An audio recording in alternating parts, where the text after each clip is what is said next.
The conversation is heating up about carbon capture, the process of burying carbon dioxide deep into the earth to reduce carbon emissions. Carbon capture plays into Louisiana's overarching goal of achieving net zero carbon emissions by 2050, but it's not without controversy. Here's more.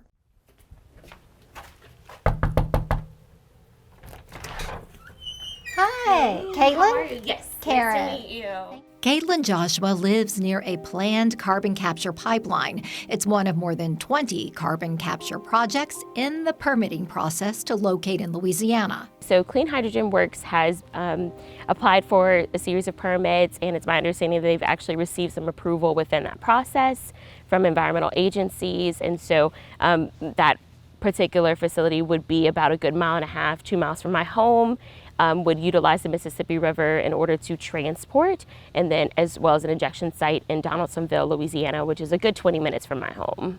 Caitlin says she found out through word of mouth about plans for the carbon capture site. I've never received any public notification of any carbon capture and storage sites or facilities or injection sites. So my concerns are very simple. I'm definitely concerned about groundwater contamination, potential pipeline leaks or ruptures. I do a lot of research, and I kind of just have to find out on my own, as there is not really any mandatory public engagement or civic engagement with neighborhoods right now. Caitlin lives near a large concentration of industrial facilities that emit carbon dioxide in a stretch of land between New Orleans and Baton Rouge, infamously dubbed Cancer Alley. Now, for decades, concerned nearby residents, conservationists, and environmentalists have been vocal about the health and environmental impacts of oil, gas, and petrochemical interests. This latest debate centers on capturing and sequestering carbon dioxide at the source.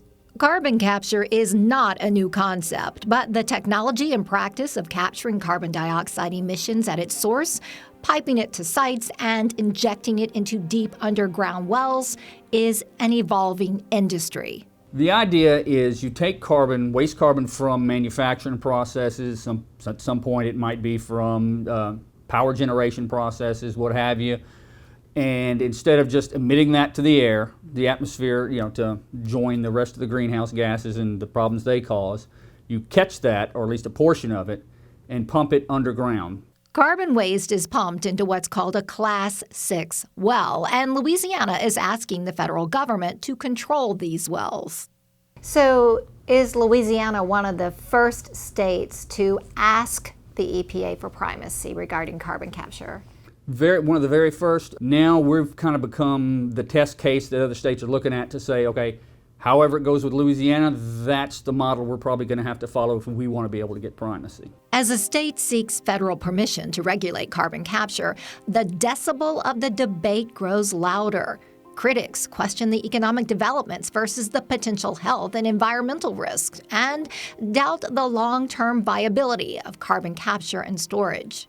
Our concern is that because these technologies have been proven to fail and proven to underperform over the number of decades that they've been in development, that they won't be able to deliver the kinds of climate-saving technology and pollution reduction that we need in places like Louisiana.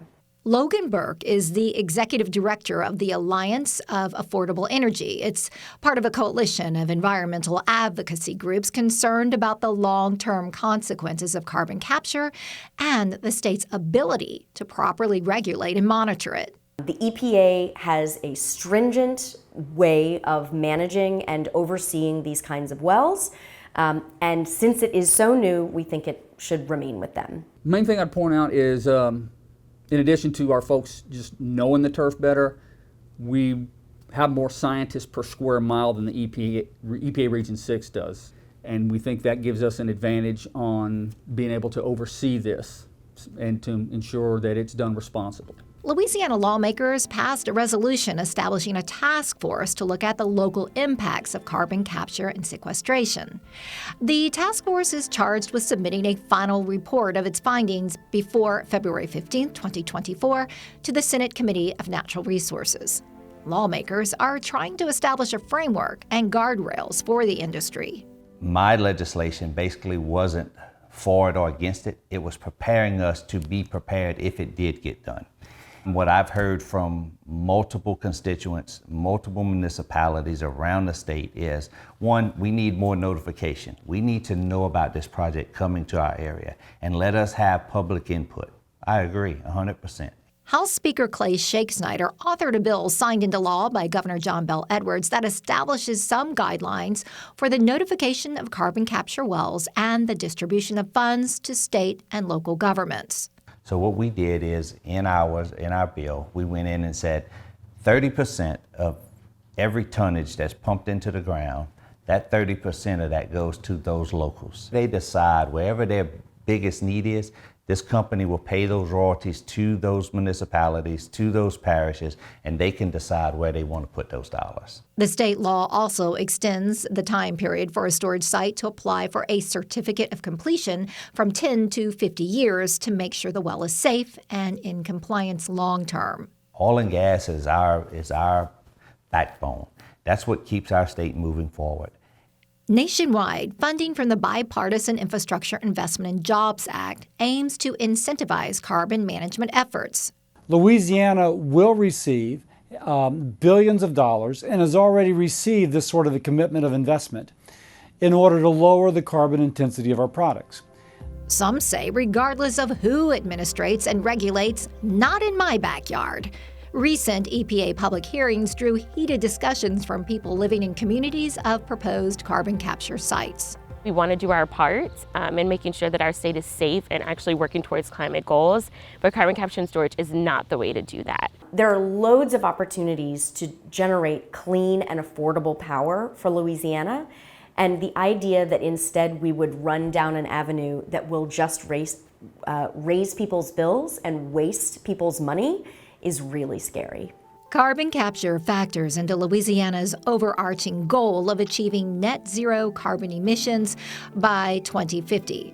Now, lawmakers, state agencies, and the federal government collectively face a pressing challenge: how to balance the state's goal of reducing greenhouse gas emissions, an economy bolstered by industrial plants, and the people who live in and around the sites.